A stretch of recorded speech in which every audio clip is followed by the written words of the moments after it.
యేసు ప్రభు నామంలో మరి సహోదరులందరికీ సహోదరిమణులందరికీ మరి ప్రభు అయిన యేసు నామంలో నా యొక్క వందనాలు తెలియజేసుకుంటున్నానండి. అయితే మరి ఈరోజు మనము దేవుణ్ణి స్తుతించి ఘనపరచుదామండి. మరి దావీదు మహారాజు మరి మందసము ఓబేదేదు ఇంటిలో 3 నెలలు ఉన్నప్పుడు మరి ప్రభు ఓబేదేదుని ఇంటి వారిని అందరినీ ఆశీర్వదించి మరి మంచి ఐశ్వర్యాలను కలుగజేశారు.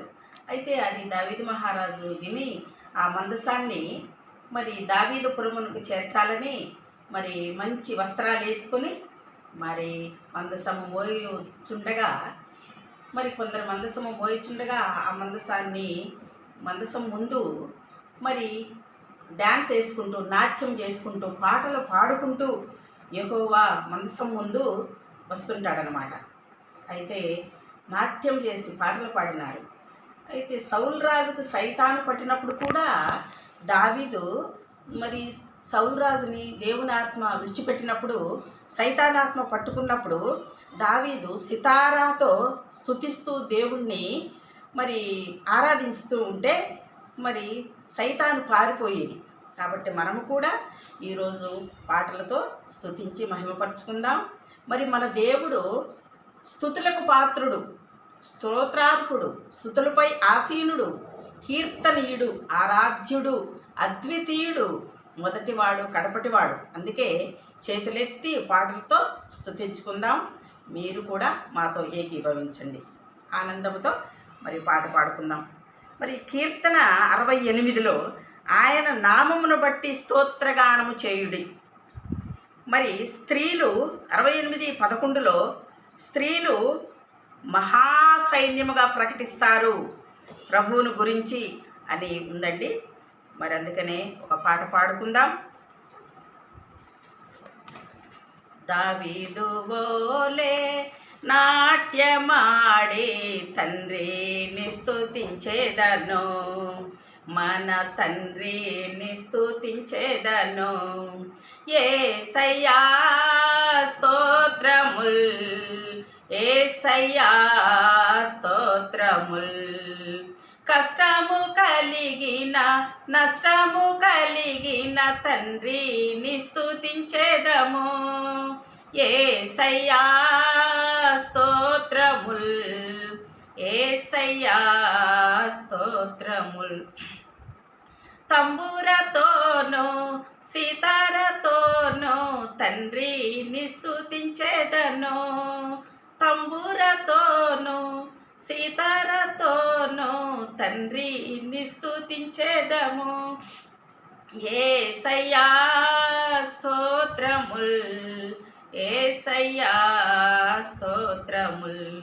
క్రీస్తులో నన్ను ఫలింపజేసిన తండ్రిని స్తుతించేదము. యేసయ్యా స్తోత్రముల్, యేసయ్యా స్తోత్రముల్. పరిశుద్ధ రక్తముతో పాపిని కడిగిన తండ్రిని స్తుతించేదము. యేసయ్యా స్తోత్రముల్, యేసయ్యా స్తోత్రముల్. దావీదు వోలే నాట్యమాడే తండ్రిని స్తుతించేదను. అయితేనండి దావీదు మహారాజు నాట్యం చేస్తూ పాటలు పాడుకుంటూ వస్తూ ఉంటే మరి పురవీధులలో తిరుగుతూ ఉంటే యెరూషలేము పురవీధులలో మరి దావీదు భార్య మీకాలు మరి కిటికీలో నుండి చూసి దావీదు వస్త్రములు ఊడిపోవునంతగా ఎగురుతూ నాట్యం చేస్తూ దేవుని యందు ఆనందిస్తూ ఉంటే ఈ మీకాలు దావీదుని అసహించుకున్నది.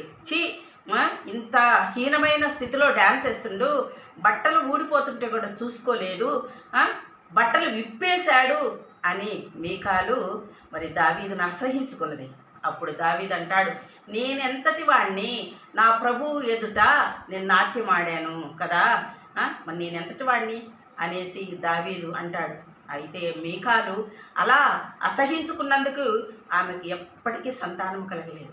ప్రియమైనటువంటి వారలారా, మనము కూడా మరి యాజకుల్ని, వాక్యము చెప్పేవారిని, పాటలు పాడే వారిని ఓ పాడేరులే, చేశారులే, భక్తి బాగున్నదిలే, మరి బైబిల్ సంకలో పెట్టుకొని తిరుగుతుంటారు అని మనం అనకూడదండి. మరి వాక్యం చెప్పేవారిని, మరి వాక్యం చెప్పేవారి పాదములు ఎంతో ధన్యములైనవి, సుందరములైనవి అంటున్నారు కదండి. అందుకనే మనము ఎవరిని కూడా, దేవుడి వాక్యాన్ని ప్రకటించే వారిని ఎవరిని కూడా మనము అది ఏమి కూడా అనకూడదు, దూషించకూడదు. అది మనము నేర్చుకోవాలి.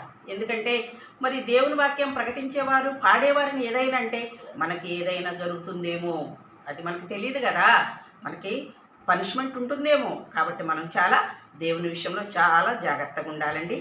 మంచిదండి, షేర్ చేయండి, సహకరించండి. కనీసం ఈ వీడియో పడుకునే ముందైనా మీరు చూడండి. ఇంకోటండి, హెల్త్ టిప్, క్యాన్సర్ లక్షణాలండి. జ్వరం అప్పుడప్పుడు వచ్చిపోతూ ఉంటుందండి, గమనించుకోవాలి. ఆకలి తగ్గుతుంది, బరువు తగ్గుతుంది. మరి లావు ఉన్న వాళ్ళు దయచేసి వాకింగ్ చేయండి, తక్కువగా తినండి. కన్ను పోయిన దగ్గరకు కాలుని వెళ్ళనివ్వకండి. థ్యాంక్ యూ వెరీ మచ్ అండి. ప్రార్థన. పరిశుద్ధమైన ప్రభా, పరలోకమందున్న మహారాజా, నీ పాదముల వందనాలనైనా, నీకు స్తోత్రములు తండ్రి. మరి మమ్మల్ని దీవించి ఆశీర్వదించుకొని ప్రియమైన యేసు నామములో అడిగి వేడుకొంచున్నాము. Amen. Praise the lord. Amen.